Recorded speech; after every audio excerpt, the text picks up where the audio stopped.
ॐ सहनाववतु सहनौ भुनक्तु सह वीर्यं करवावहै तेजस्विनावधीतमस्तु मा विद्विषावहै। ॐ शान्ति शान्ति शान्तिः।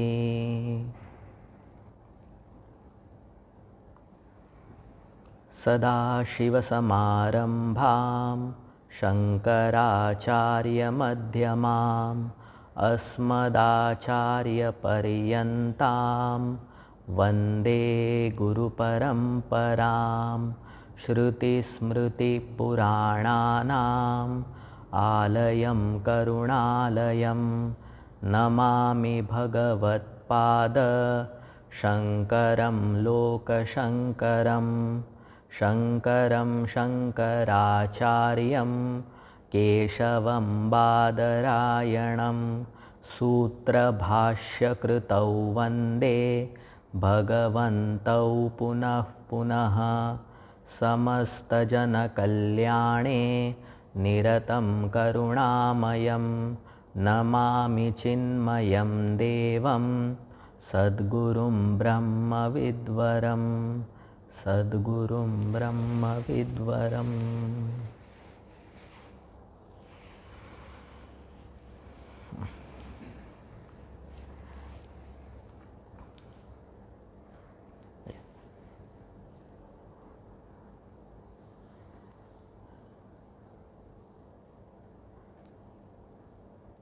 तो स्वधर्म को जानने की एक और कसौटी है मेरी रुचि, मेरा इंटरेस्ट, मेरी इच्छा, मैं क्या चाहता हूँ। तद अनुसार भी मेरा स्वधर्म बनता है। उस इच्छा को, उस रुचि को पूरा करने के लिए जो कर्म है वह कर्म मेरा स्वधर्म बनेगा। इसमें सिर्फ हमने एक कंडीशन क्या डाली कि इच्छा पूर्ति के लिए जो स्वधर्म हम कर रहे हैं उसमें सामान्य धर्म का उल्लंघन नहीं होना चाहिए। मतलब हमें विशेष प्रयत्न करना पड़ेगा कि सामान्य धर्म को हम बनाए रखें।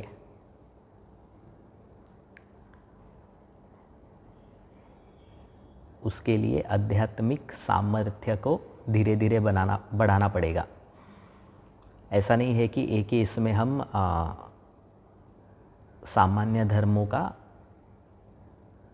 100% पालन कर पाएंगे। वैसी शक्ति साधना से बढ़ानी पड़ेगी। मनुष्य एक कमज़ोर प्राणी है, तो परिस्थिति का दबाव आता है तो व्यक्ति को सामान्य धर्म छोड़ना पड़ता है। पर ये बुद्धि बनी रहे कि अगली बार ये चीज़, ये गलती न हो। अगली बार मैं और थोड़ा स्ट्रांग बनूं, शक्तिशाली बनूं। और एक चीज़ ध्यान में रखनी है कि भगवान जो भी परिस्थितियाँ देते हैं हमको, वह परिस्थिति हमेशा मेरे सामर्थ्य के अनुसार ही आती है। भगवान वो परिस्थिति नहीं देंगे जो मेरी औकात के बाहर हो, जहाँ पे मैं पूरा हतबल हो जाऊँ। मतलब मेरे सामने भीष्म पितामह या युधिष्ठिर जैसी परिस्थितियाँ नहीं आएगी। ये भगवान की करुणा है। भगवान का अनुग्रह क्या है, ऐसा दिखता है कि भगवान परिस्थितियाँ भी मेरे सामर्थ्य के अनुसार ही देंगे। जितना सामर्थ्य के अनुसार मतलब जितना मैं झेल सकता हूँ। तो अगर मेरे पास मेरे कर्मों के अनुसार भगवान मुझे परिस्थितियाँ दे रहे हैं, तो इसका मतलब ये भी है कि उन परिस्थितियों को सहन करने की शक्ति भी मेरे पास होनी चाहिए। तो क्या कहना चाहता हूँ कि हाइपोथेटिकल सिचुएशन इमेजिन नहीं करनी चाहिए जीवन में कि अगर ऐसा होगा तो उस समय सामान्य धर्म का पालन कैसे होगा, ये सिचुएशन कैसी होगी। मतलब वह व्यक्ति अनइमेजिनेबल सिचुएशंस को अपने जीवन में आएगी ऐसा सोच करके चिंतन करता है। तो मुझे यही कहना है कि परिस्थितियाँ हमारे हिसाब से ही आती है और वहाँ पे हम विवेक कर सकते हैं। ऐसा भी ये भगवान का अनुग्रह है कि भगवान ऐसी ही परिस्थितियाँ देंगे जहाँ पे विवेक शक्ति हमारी जितनी होगी उतनी अप्लाई कर सकते हैं। मतलब हमको रामचंद्र जी के जैसी परिस्थिति नहीं मिलेगी, मिल सकती है अगर उतना हमारा आध्यात्मिक स्तर बढ़ा होगा तो। ये बहुत जीवन में उतारने लायक चीज़ है कि अगर भगवान न्याय से परिस्थितियां देते हैं तो मेरे साथ अन्याय नहीं करेंगे। तो स्वधर्म में रुचि का महत्व तो है, रुचि के अनुसार स्वधर्म तो बनता है, पर अगर हम केवल रुचि को ही स्वधर्म माने तो इसमें प्रॉब्लम क्या होगा। तो हमारी रुचि या तो हर साल बदलती रहती है। तो आज मुझे ये बनना है, फिर कल लगेगा कि नहीं ये नहीं, ये अच्छा ये बनना चाहिए। आज मुझे टीचर बनना है, कल मुझे लगेगा बॉक्सर बनना है, कल मुझे लगता है एथलेटिक बनना है। तो फिर मेरा स्वधर्म भी फिर रुचि के अनुसार बदलते रहेगा। तो अगर स्वधर्म बदलते रहेगा तो उसको स्वधर्म नहीं कहते हैं। स्वधर्म वो है जो स्थायी है, स्थिर है। तो अभी इसमें एक और क्राइटेरिया है स्वधर्म का। रुचि के अनुसार, इंटरेस्ट के अनुसार मेरा स्वधर्म तो बनेगा, पर फिर वह इंटरेस्ट में स्थायित्व होना चाहिए, उस रुचि में स्थिरता होनी चाहिए। मतलब अगर सपोज़ मुझे लगता है कि मैं टीचर बनूं, तो वो टीचर का प्रोफेशन जब मैं अगर 4-5 साल तक मिनिमम कर रहा हूँ तो फिर वह मेरा स्वधर्म बनता है, तब इसका त्याग नहीं करना है। तो स्वधर्म में रुचि क्या क्राइटेरिया बनेगी, पर फिर उस रुचि में, इंटरेस्ट में स्थायित्व होना चाहिए, स्थिरता होनी चाहिए। तो ही फिर वह कर्म मेरा स्वधर्म बनेगा। नहीं तो मूड्स के अनुसार रुचियाँ बदलती है और रुचियाँ के अनुसार स्वधर्म बदलेगा, ऐसा नहीं है। So this is clear. रुचि स्वधर्म का निश्चय करेगी, पर फिर रुचि में स्थायित्व होना चाहिए। मैं कुछ समय तक उस रुचि को अपने जीवन में उस रुचि को जीवन में अपना सकूं। जनरली है ना, ये स्वधर्म से संबंधित एक गलतफहमी बहुत रहती है कि जो चीज़ मुझे खुशी देती है, जो कर्म मुझे सुख देता है, वह कर्म मेरा स्वधर्म है। पूरा सही नहीं है वो। मैं तो ये क्या कहते हैं, suppose I am an engineer, तो मैं काम तो ये कर रहा हूँ, पर my passion is photography. Photography में मुझे सुख मिलता है, तो मेरा स्वधर्म क्या है, फोटोग्राफी करना। ठीक है, रुचि के अनुसार वो स्वधर्म आप कर सकते हो, पर एक चीज़ उसमें स्थायित्व होना चाहिए। और दूसरी चीज़ क्या है, इस गलतफहमी को निकालना कि जो कर्म में सुख मिलता है वो कर्म मेरा स्वधर्म है, ऐसा नहीं है। कर्म की प्रकृति ही ऐसी है कि कुछ समय के बाद वह कर्म घोर लगने लगेगा। मतलब सपोज मैंने रुचि के अनुसार एक कर्म को स्वीकार कर लिया और इनिशियली मुझे वह कर्म बहुत आनंद भी देगा, मज़ा भी देगा, कंप्यूटर प्रोग्रामिंग सीखी तो स्टार्टिंग में तो बहुत मज़ा आ रहा है, पर फिर बाद में कर्म का स्वभाव ही है कि वह कर्म फिर मुझे मोनोटोनस लगने लगेगा। वो कर्म फिर दिन आई वॉन्ट सम चेंज, तब उसका परित्याग करना स्वधर्म का परित्याग है। अर्जुन कहता है, तीसरे अध्याय में अर्जुन कहता है ना, किम घोरे कर्मणि माम नियोजयसी।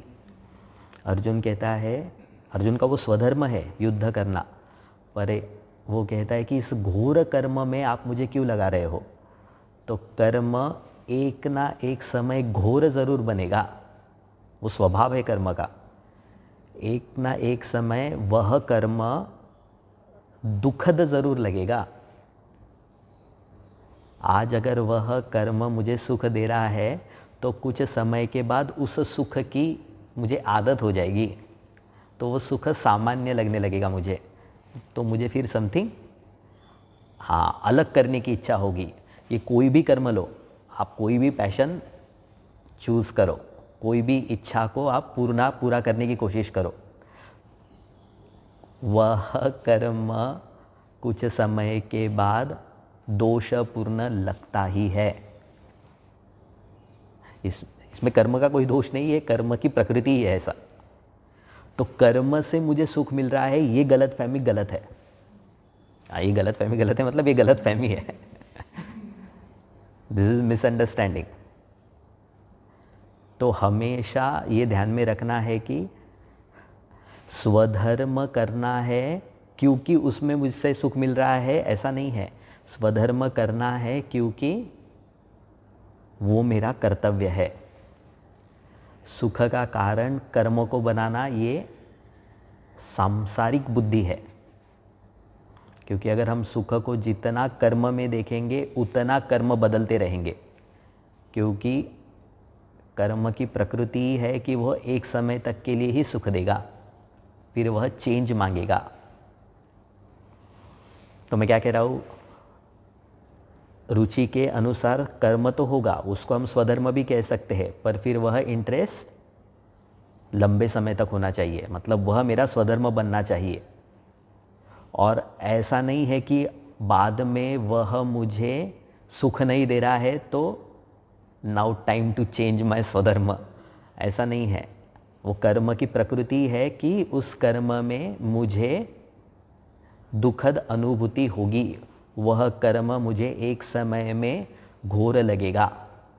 तो अर्जुन को युद्ध से प्रेम था, प्रेम नहीं था ऐसा नहीं है, क्षत्रिय था वो। पर फिर एक समय अर्जुन को लगा कि यह युद्ध करना सबसे घोर कर्म है। विराट देश के प्रसंग में अकेले अर्जुन ने सारी कौरव सेनाओं को मूर्छित किया था। उस समय अर्जुन को तो बड़ा मजा आया था, घोर नहीं लगा अर्जुन को कर्म। पर फिर कुरुक्षेत्र के देश में अर्जुन को वही कर्म घोर लगने लगा, right. So this point should be understood very clearly कि जो व्यक्ति कर्म में सुख को देखता है, ऐसी बुद्धि जो रखता है, वह बुद्धि बदलनी चाहिए, वह बुद्धि उचित नहीं है। इसलिए भगवान आगे क्या कहते हैं कि स्वधर्म करो, पर फिर स्वधर्म को योग बुद्धि से करो। ये नेक्स्ट स्टेप है। आपको थॉट फ्लो समझ में आ रहा है?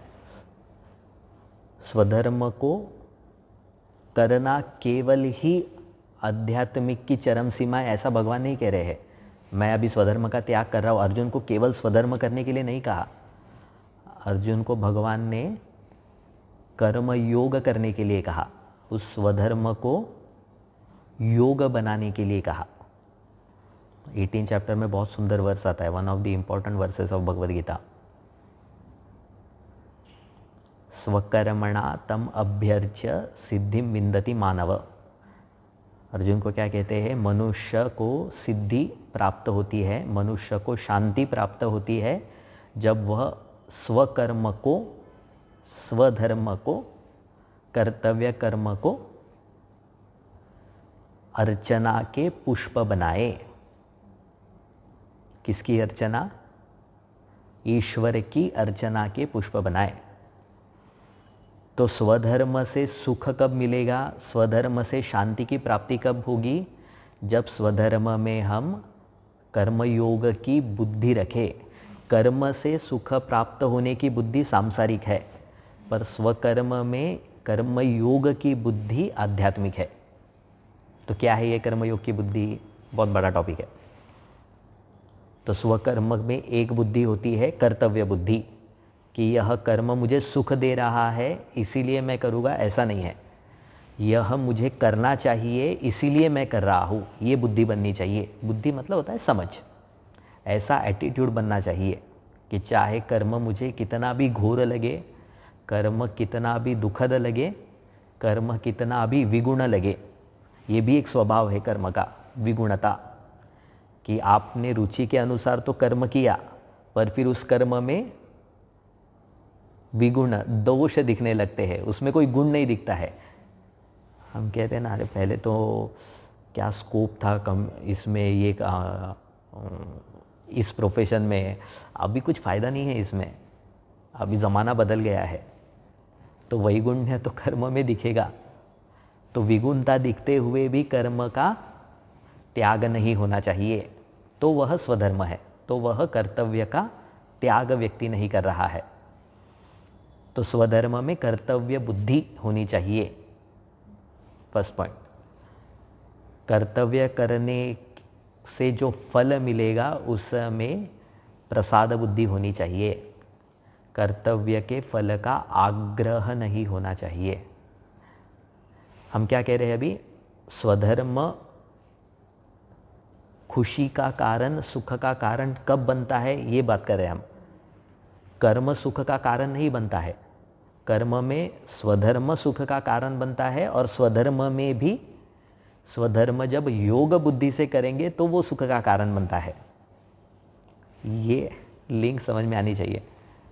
तो स्वधर्म में योग बुद्धि क्या है? तो एक बुद्धि है कर्तव्य बुद्धि, कि चाहे कर्म दुखद हो उसका त्याग नहीं करना है। दूसरी क्या है? प्रसाद बुद्धि।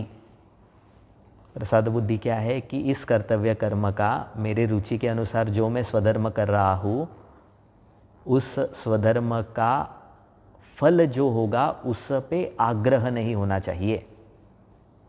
मतलब मैं स्वधर्म कर रहा हूँ तो मुझे इसका फल मिलेगा ही। जैसे अगर पिता अपने पुत्रों के लिए स्वधर्म करता है, तो पुत्र रिटर्न में उसको, पिताजी को सुखी देंगे, इसकी गारंटी नहीं है। तो मैंने इतना किया तो उनका भी कर्तव्य बनता है। तो ये जो फल बुद्धि है, इसमें आग्रह नहीं होना प्रसाद बुद्धि है। ये ईश्वर की तरफ से आया है और इसको मैं ईश्वर का प्रसाद समझ के ही ग्रहण करूँगा। इति बुद्धि स्वधर्म में कर्मयोग है। ये बुद्धि, ये समझ सुख देगी, शांति देगी। तो कर्तव्य बुद्धि शांति का कारण है, प्रसाद बुद्धि शांति का कारण है। प्रसाद बुद्धि मतलब फल में आग्रह नहीं रखना। मैं जो स्वधर्म कर रहा हूँ उसके फल में आग्रह नहीं रखना। फल को भगवान से, वह फल भगवान से प्राप्त हुआ है, ऐसी बुद्धि रख करके उसको ग्रहण करना, ये प्रसाद बुद्धि है। और तीसरा क्या है?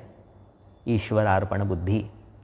स्वधर्म, ये जो स्वधर्म मैं कर रहा हूँ, यह ईश्वर प्रीत्यर्थम, भगवान के लिए कर रहा हूँ, क्योंकि ये सृष्टि भगवान की है और इस सृष्टि में भगवान ने मुझे एक रोल दिया है, उस रोल को मैं पूरा कर रहा हूँ। उसमें मेरा कोई प्रयोजन नहीं है। प्रयोजन किसका है? ईश्वर का। ये ईश्वरार्पण बुद्धि है। इस बुद्धि से जब स्वधर्म होगा तो वह स्वधर्म प्रसाद का कारण बनता है, शांति का कारण बनता है। केवल स्वधर्म नहीं, स्वधर्म प्लस ये बुद्धि, तो यही बुद्धि अर्जुन को भगवान बता रहे हैं। स्वधर्म करो, पर स्वधर्म कैसे करो? ब्रह्मण्याधाय कर्माणि, कर्म को ईश्वर को समर्पित करके कर्म करो। कितना ब्यूटीफुल है, देखिए। तो स्वधर्म रुचि के अनुसार तो बनता है, पर फिर उसमें नित्यता होनी चाहिए, और ये बुद्धि नहीं बननी चाहिए कि वह कर्म मुझे सुख देगा, वह कर्म मेरे सुख का कारण बनेगा। पर बुद्धि क्या बननी चाहिए? वह कर्म जब मैं योग बुद्धि से करूँगा, प्रसाद बुद्धि से करूँगा, ईश्वरार्पण बुद्धि से करूँगा, तो वह सुख का कारण बनेगी। और अंत में भगवान कहते हैं स्वधर्म 3 पहचान से बनता है। एक तो आध्यात्मिक पहचान, मतलब जो मेरी रुचि है, एक तो सामाजिक पहचान जो समाज ने मुझे दी है, और एक शास्त्रीय पहचान जो मुझे शास्त्र देता है। ये 3 पहचान से स्वधर्म बनता है। पर फिर बाद में आखिरी में भगवान कहते हैं ये स्वधर्म भी तुम्हारा मूल स्वधर्म नहीं है, क्योंकि ये पहचान बदलती है ना। आज मैं इस जन्म में मेरा ये स्वभाव है, इस जन्म में मैं क्षत्रिय हूँ, वैश्य हूँ, शूद्र हूँ। अभी मैं जैसा कर्म करूँगा तो आगे के जन्म में मेरा स्वभाव बदलेगा, समाज बदलेगा, मेरा वर्ण बदलेगा। तो ये स्वधर्म नित्य स्वधर्म नहीं है। तो अंत आखिरी में भगवान कहते हैं तुम्हारा मूल स्वधर्म, पारमार्थिक पहचान क्या है? कि तुम इन सब से रहित नित्य सच्चिदानंद स्वरूप हो। वो तुम्हारा मूल स्वधर्म है। वही स्वधर्म जगत का, उसी स्वधर्म को जानने से जगत की स्थिति बनती है। वही स्वधर्म मेरा पारमार्थिक वास्तविक स्वरूप है। तो ये स्वधर्म करना है, स्वधर्म को कर्तव्य बुद्धि से भी करना है। किसके लिए? ये मूल स्वधर्म को जानने के लिए, जो है सच्चिदानंद स्वरूपः, निष्क्रियः, निष्कलः, निर्विकारः। ये जो मेरा स्वरूप है, ये जो मेरा वास्तविक धर्म है, इस धर्म को जानने के लिए अर्जुन को कह रहे हैं स्वधर्म करो योग बुद्धि से। भगवद गीता की यह महानता है। तो मूल स्वधर्म सच्चिदानंद स्वरूप, इसको जानने के लिए चलो व्यावहारिक स्वधर्म करो। तो एक बार जस्ट रिकैप कर लेते हैं सबका, ये क्या क्या टॉपिक्स हमने कवर किए हैं। सबसे पहले हमने कहा स्वधर्म क्या है? जो मेरी स्थिति का, जगत की स्थिति का कारण बनेगा। फिर क्या कहा? स्वधर्म की मूल कसौटी क्या है? पहचान। पहचान 3 तरह की है, शास्त्रीय, सामाजिक, आध्यात्मिक। इन तीनों में से प्राप्त परिस्थिति में जो मेरी उचित पहचान है वो मेरा स्वधर्म बना। उचित पहचान के लिए विवेक क्या है? तो 3-4 क्राइटेरिया हमने देखा कि पहचान उदात्त होनी चाहिए। अगर पहचान बनाने में भ्रम है तो श्रेष्ठ से पूछना चाहिए, और 2-3 चीज़ें थी। उसके बाद स्वधर्म में आध्यात्मिक पहचान का भी महत्व है, मेरी रुचि का भी महत्व है। नहीं, उसके पहले हमने नित्य मेरा स्वधर्म क्या है वो हमने देखा। सो मेरा नित्य स्वधर्म क्या है? तो उसको 5 महायज्ञों के रूप में देखा।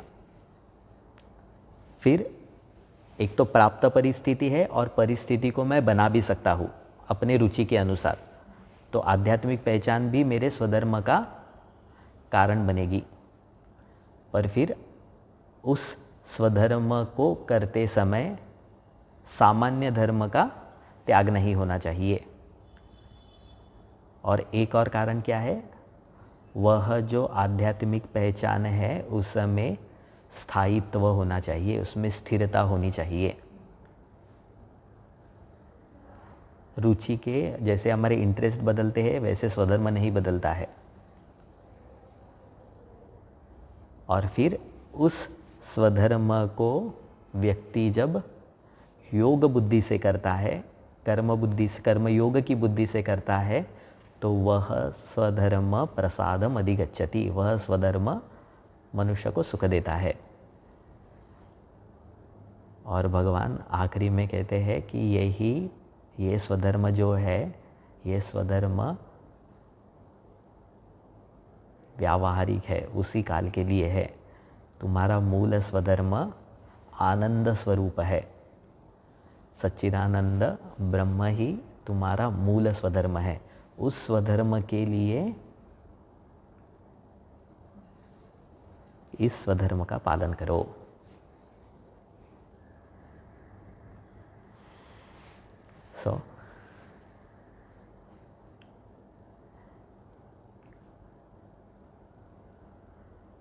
गुरुदेव से यही चाहते हैं कि हमारा स्वधर्म जो है उसको करने की हमें शक्ति दे, और ये स्वधर्म मूल स्वधर्म को जानने का कारण बने और उसको हम जान भी पाए। तो गुरुदेव के अनुग्रह से ये चर्चा संभव है। तो अगर किसी को जो चाहता है कि गुरुदेव को अगर गुरुदेव के लिए अगर गुरु दक्षिणा देना चाहता है तो डिस्क्रिप्शन बॉक्स में लिंक है। ओम तत्सत। ओम पूर्णमदः पूर्णमिदं पूर्णात् पूर्णमुदच्यते पूर्णस्य पूर्णमादाय पूर्णमेवावशिष्यते। ओम शांति शांति शांति। हरि ओम। श्री गुरुभ्यो नमः। हरि ओम।